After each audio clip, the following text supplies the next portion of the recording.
2021-এর vote পরবর্তী হিংসার ঘটনায় গ্রেপ্তার হওয়া প্রাক্তন মন্ত্রী তথা বোলপুরের বিধায়ক চন্দ্রনাথ সিনহার ঘনিষ্ঠ তৃণমূল শ্রমিক সংগঠনের টাউন সভাপতি ইন্দ্রজিৎ রায়কে আদালতে নিয়ে যাওয়ার জন্য বোলপুর থানা থেকে বের করার সময় তাকে লক্ষ্য করে ছোড়া হলো ডিম। বোলপুরেও শুরু হলো ডিম থেরাপি। কি বলবেন দাদা? দাদা কি বলবেন দাদা? আপনাকে কেন গ্রেফতার করা হয়েছে? দাদা কি বলবেন? দাদা কি বলবেন?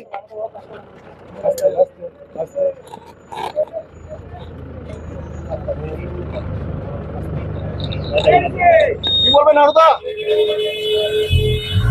বলবেন?